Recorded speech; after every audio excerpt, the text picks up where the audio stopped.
Pause.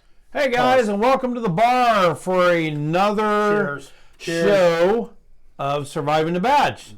Tonight we got a very controversial case we're going to be talking about, the Riley Gaines ordeal out there in California, right? Yep, San Francisco State University. We're going to be talking about that and amongst other things, a beer moment, Officer Fallen. It's going to be a great show, so stick around. We will be right back.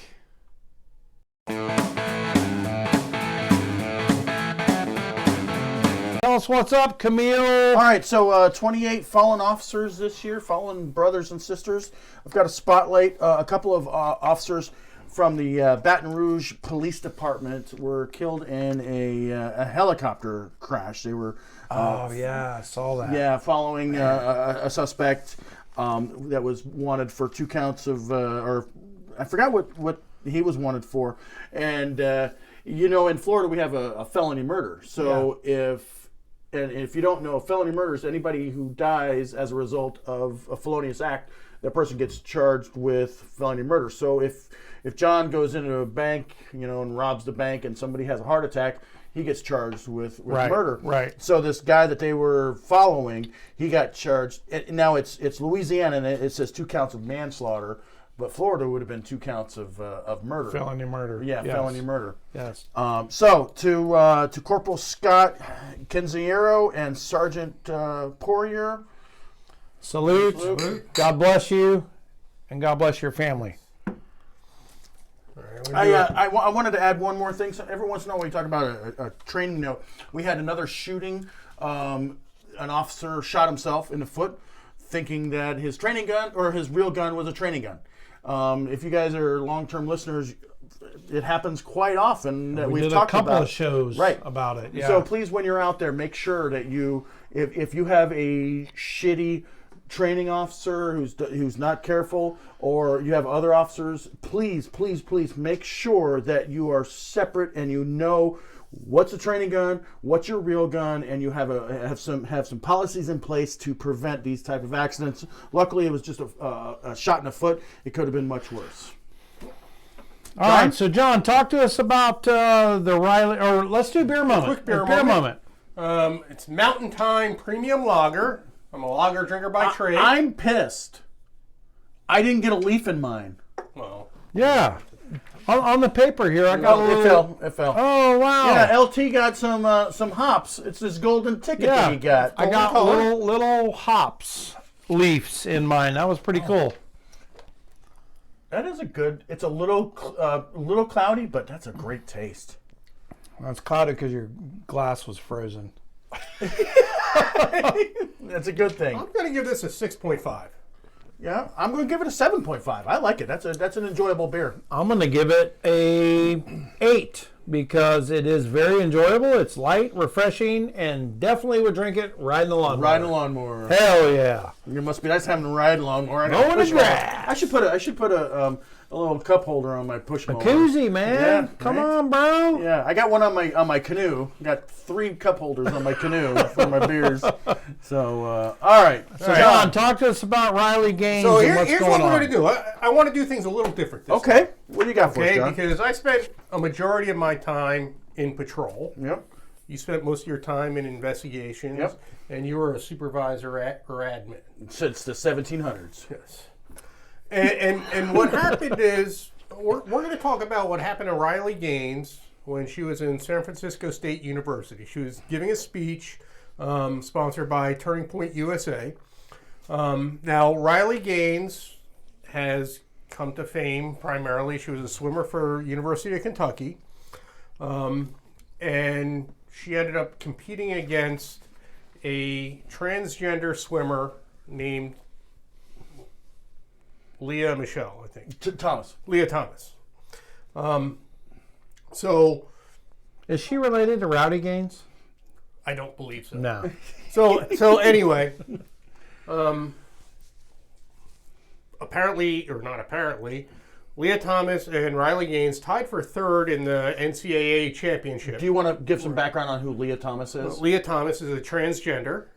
So he was a dude swimming as a dude. As a male. Mm-hmm. Okay, and was a fair swimmer as a male.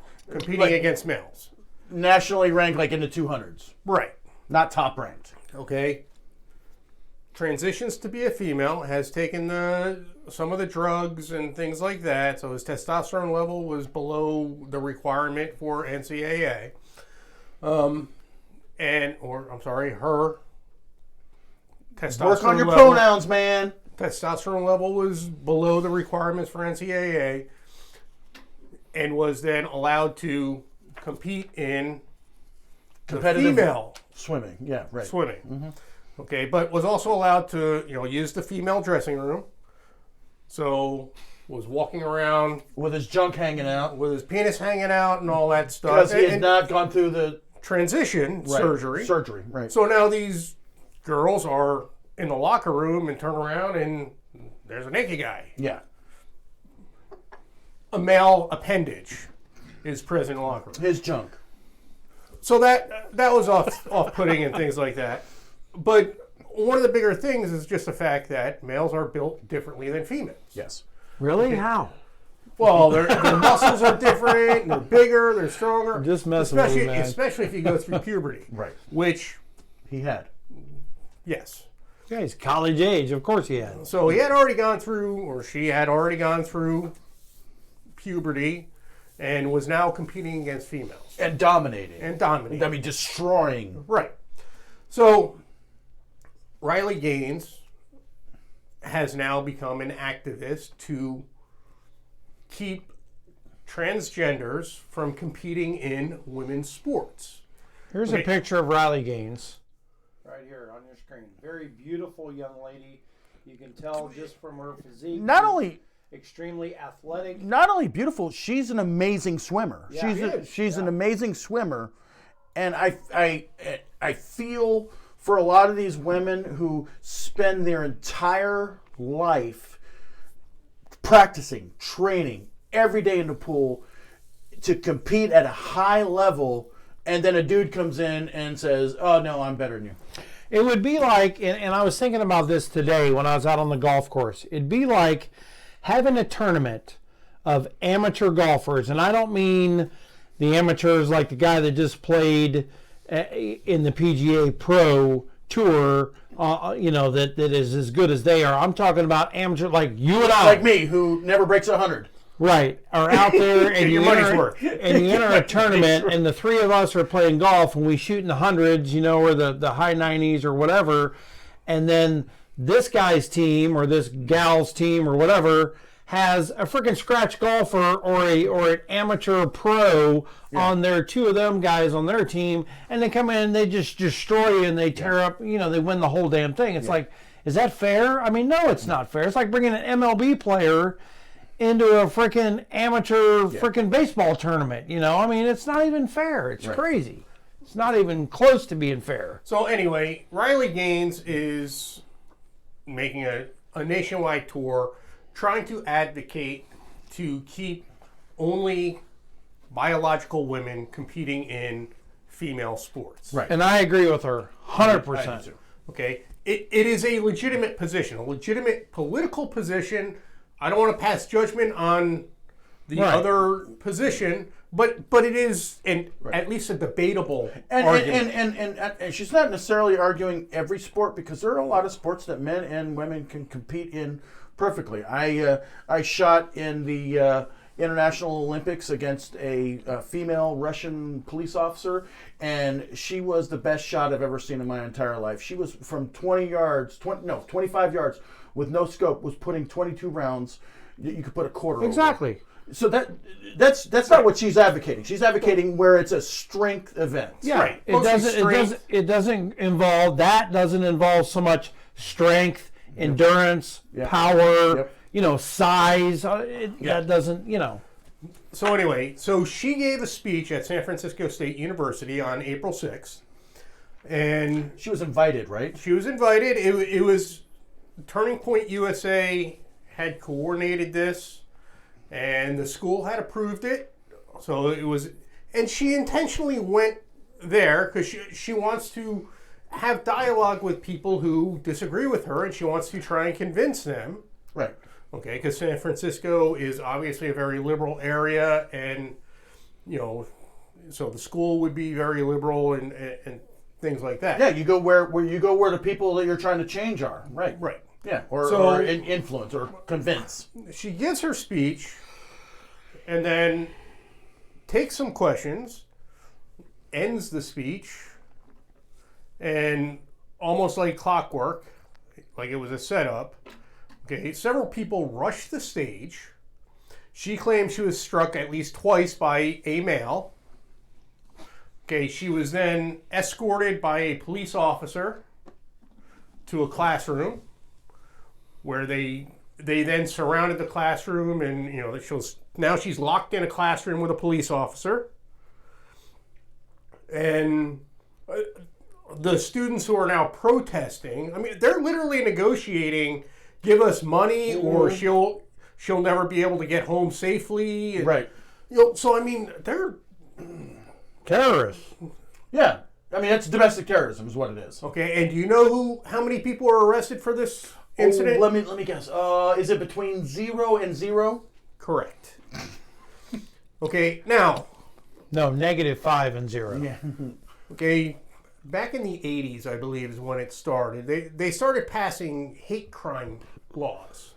Yeah. Okay, and California has a hate crime statute, which is hate crime means a criminal act committed in whole or part because of one or more of the following actual or perceived characteristics of the victim: disability, gender, nationality, race or ethnicity, religion, sexual orientation, or association with a person or group with one or more of these perceived characteristics. So now, the question is, does this incident fall under The hate crime statutes? You ask me or Lieutenant first? Well, I'm going to ask okay, you I'll as ask the first. investigator. Okay. So, it seems to me that I've got a couple of really good charges. I've got battery, and it seems like I've got false imprisonment. We talked about this earlier. False imprisonment is preventing somebody from leaving.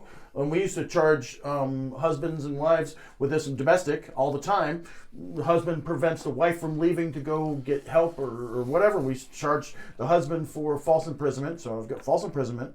Might even have kidnapping because they forced her into a movement and now they're holding a ransom. So you might have a kidnapping, and I'm always one for you might beat the rap but not the ride. Hate crime, wow, that's an interesting one. Maybe because of her actual gender, and it's not a transgender. I mean, hell, I'll write it up. Shit, do it. Okay, so you think a hate crime fits there? I don't think it's going to. Okay. And I think the other charges are better. But I think it would fit. It's not a great fit, but it's a fit. Okay, I tend to agree with you, but let's talk to the lieutenant. I think you have the battery, obviously. I do not believe you have a hate crime because she is not a protected class other than female. I don't believe you have a hate crime. I believe that you may have. And the only reason she was brought into a classroom and locked in the classroom is because the police were doing that to keep her safe, which was caused by the protesters. So, and then the ransom involved, which wasn't for her release. They just said, we're going to beat her up later or whatever if you don't pay the money. So I think you may have the outskirts of kidnapping because there was a ransom involved. That's going to be a really tough one to prove. You could definitely charge it for sure. Whether it'll stick, I doubt it. I think really the only thing you have here is probably that's going to stick for sure is the battery. And then if they have some kind of statute for, interrupting an event or something like that, disorderly conduct or something like that, for sure. And it depends on what type of injury she received, whether it's ag battery or, whatever their statutes say. But hate crime, nah, I don't think you have a hate crime, in my opinion. Can I go ahead? Counterpoint. So you said not part of a protected class, but what John read was it said Gender or sexual orientation. Right, but they weren't going after her because of her gender. They were going after her because of what she said about gender. About his or her, whatever, gender. Or in gender in general. Yeah, but it wasn't because of her gender.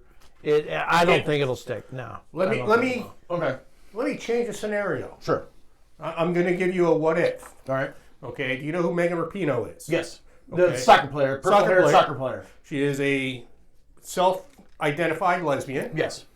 Okay. And she advocates for transgenders to be allowed to play in female sports. Until she gets her ass whooped by a few men out there on the course. Okay. Or that used to be I know where men. you're going, but I'm going to So now, let's say she is at a conservative area and is giving her speech, takes questions just like Riley Gaines did, and completes her speech, and then several people rush the stage, hit her twice. She's whisked away, and they're locked away. They're demanding ransom for her to be able to go home safely. Okay, but these are all people who are against transgender people being able to play in women's sports. Do you think in San Francisco a hate crime would be charged? Yes. Why? Because she is lesbian. But the thing is, are they attacking her because she's lesbian? Exactly. No, that was going to be my point. You have to prove that they attacked her because she is a lesbian. Let me ask you, John. Is in San Francisco, is hate crime an intent crime? Do you have to prove that? I think every crime is an intent crime. No, there's plenty of crimes out there that you don't have to prove intent. Do you have to Name prove? One. DUI. Exactly my point. Okay. DUI.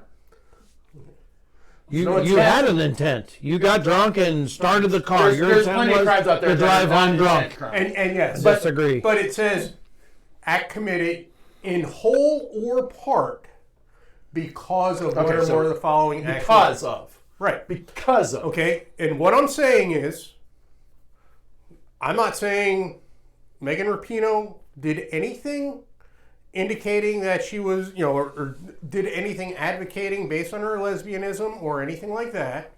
She was merely advocating for transgenders to play in women's sports, right. Just like Riley Gaines was advocating for transgenders not to be allowed to play in women's sports. Right. But you asked me in San Francisco. Exactly. Now my question is, are we looking at a double standard? Yes, 100%. We always do when we're talking about San Francisco or almost any part of California. And that's why what was it? The San Francisco State. University. That's why they supported the protesters. I know. Who committed battery? Who committed false imprisonment? Who committed kidnapping? Oh well, we support the protesters. See, and here's where the problem lies. Okay, hate crime statutes were written. I'm not saying that they shouldn't be, although I do think if you commit the crime, that's the crime you committed. But they're there to enhance a sentence if it's based on if your actions are based on discrimination. No problem. But my thing is, did they run up there and say, "You female bitch, you're a woman"? Pam, pam, pam. I don't see you have the intent or anything to do with the hate crime. But you can argue that it was just about her gender, because she's just advocating for females to. No, it's two different things. You say it's just about her gender. She's advocating. It's two different things. No, but. What's she advocating? That she's a woman? No, she's advocating that women should be able to compete and against it doesn't say women. her gender. It says gender. If the crime is committed in the name of gender. No, that doesn't make any sense. To me, that doesn't make any sense. Well, this is part of the problem where gender means nothing anyway. Right. Exactly. So I don't think it. Hold on a second. That's my personal opinion. I do not believe you have a hate crime. So I'm going to identify as being right in this discussion. And we're going to identify as... No. You're wrong. No. But this is why we love this show, guys, because we can argue about whatever and have differences of opinions, which is what America was based on. John, what do you think? You didn't tell us your opinion. Yeah. I honestly think that Mr. Patrolman? I honestly think that this case in the hands of the right attorney would fall under hate crime statutes. Okay, there you go. Now, this college, the officers here, are they sworn? Because some colleges have just I like. believe they are sworn officers, but either. So why are they not making an arrest? That's a dereliction of duty. I'm sure. No matter what the school If says. you run up there and punch or hit somebody, it's blatant, no freaking question. It's at minimum assault and battery if that's the way Depends on they what say it. Yeah. Because the administration at the college does not want anyone to be arrested for it, for the same reason that. Their police chief is a pussy then. Well. And it doesn't matter if the victim is willing to press frickin' charges, an arrest should have been made. And then that president of that college can fight with the police chief or whatever later. But that was one of the problems that our You know what I mean? One of our chiefs left to go work at a college, and I said from the beginning when he went there, I said the biggest problem is he's got so many masters. Right. He's got the law. He's got the administration at the college who want to influence his decisions, and he also has the alumni. But you know what? He had enough balls to walk in there and say, the law is the law, and I don't give a shit what you say. Right. And, I'm not the biggest fan of him, but as far as law enforcement goes, he was tremendous. Yeah. And he had the balls to walk in there and say, oh, well, I don't care what you say. But that's also Florida. Well, it is, of course. I mean, So, because weirdly enough, there are police chiefs that are liberal crazies. All right, let me ask you this. Yes. Let me ask you a question. All right, we just asked a question about this. I'm going to ask you an admin type question. Oof, good luck with that. But it's also a morals and a question. You're the police chief, Okay. okay, of this university. Yep. Thinking like you do, Okay. this happens. Yep. What would you direct your officers to do if they didn't do it already? File a whatever Charge capias. Yeah. Charge warrant. Yes. Okay. Yep. 100%. And I would have a meeting with all my cops. Hold on, I'm getting to that. I'm getting to that. sorry. I'm getting to Okay, that. Sorry. I would What charge would you them. do? Tell them to charge them. I would charge them. Have the cops charge at least the person who hit him, Okay. her, All right. and then look for another job because I know I'd be fired. Me too. I would have them charged. Now, Now, next let me ask you question. this. Okay. Now, in Florida, we have. I'm asking the questions. I know. I get that. Jesus, interrupt us. Go ahead. Welcome to my world. Anyway, so yes, we all agree. Charge them. Go ahead. Okay, next question. Dean of the college calls you, says, I don't want anybody charged with this. This was merely a demonstration. I don't want anybody charged. Do you understand? Do not charge anyone. What do you do? I don't charge. I arrest. Take it up with the state attorney's office. Okay? That's what I mean. They say, I don't want anybody arrested, charged, nothing. Same What do you thing. do? No, I arrest them, and because I got to go home, and I might lose my job, which is tough. So you're willing to sometimes. give that up, right? If I were working as the police chief, yes. Okay. Yeah, that's a. Arresting people who need to be arrested is a hill you should die on. Okay. I totally 1,000% agree. And Same I'm question. the same way. Okay. That's what I said. So we all agree that no matter what, at minimum, they are charged with either assault or battery or whatever it is out there in California. The 2 or 3 or whatever, whoever hit her goes to jail that day, that night, whatever it was. They at least go to jail on those minimum charges with following possible more charges too.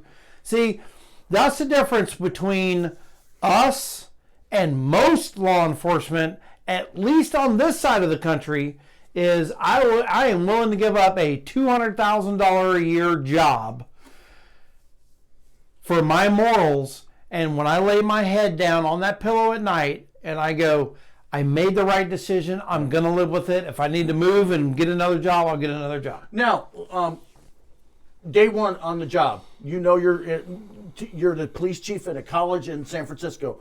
What do you tell? You have a meeting with your entire department. What do you do? What happens in that meeting? I tell them, this is what the law dictates for the state of California and for this county and for this region, whatever it is, because everybody has their own little jurisdiction. Exactly. We are going to abide by that law and follow that law to the letter. And if you don't like that, there's the door. However, I will be the one that takes the heat, not you. Right. Go enforce the law. Yep. That's now, what I tell them. Back on your question with the college president. He calls you and says, hey, I don't really want any arrests. And he sounds reasonable. He or she sounds reasonable. You could say, you know what? I've got battery. I've got kidnapping. I've got this. You know what? I can't not charge somebody. We don't necessarily have to go with the kidnapping. And she wants to press charges. Right. Yeah. She wants to press charges. Yeah. We don't have to necessarily go with the kidnapping, but if we let this go, this is going to be bad and a dereliction of duty. And you can have that conversation. See what is happening in this country. Right. It's a black eye on this university, my agency, me as a person, and everybody else involved You as a president, you can have that conversation.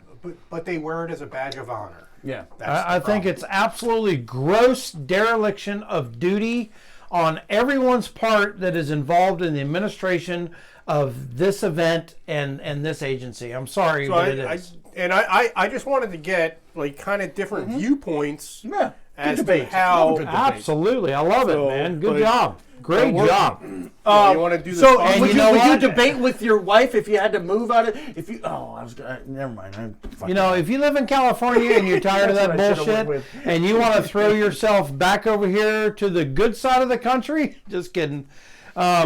These folks right here, Kristen and Tom Clem Realtors, they are absolutely amazing. And when you're ready to make that move, no matter where you're moving, as long as you're coming to Central Florida, Kristen and Tom Clem Realtors, through Exit Advantage, they can help you out, and they are absolutely tremendous. Exit California, San Francisco. Absolutely.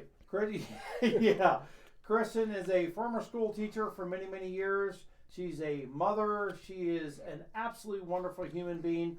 Tom, I'll get to him in just a minute with the next sponsorship. They are fantastic people. Give them a call because they can help you out. Our next sponsor, what happened? What did you do? Is Clem Company Property Investments. If you're ready to cash out, you need to call that number. It's down on our listing down below on all the information. If you're ready to just get rid of that piece of property, it's been in your family for 20 years, and you're like, man, we need the money. I just want to get out of that property, or you got an old house that was, given to you in a will or something, and you want to get rid of it. Call Tom. He will take care of you. Tom is a current law enforcement officer. He is also a veteran Marine. If you want to talk about the utmost morals, this guy is amazing. So make sure you give those guys a call when you're ready to either buy, sell, or move. They will make sure they will take care of you. Thank you guys for your sponsorship. We really appreciate it. Any final closing notes or anything, guys, before we close it out? I just want to say that what do you guys think about our little debate here? What would you do? You're the police chief. What would you have done in this situation? Yeah, would you press charges? Would you just let them go? What would you do? We want to hear, guys, in the comments below. Yep, let us know down below. Also, like and subscribe and get us to guys, 500. Listen, we appreciate every one of you guys that listen to this program. Just you're You're surviving good? a badge. We still got your 6. Cheers.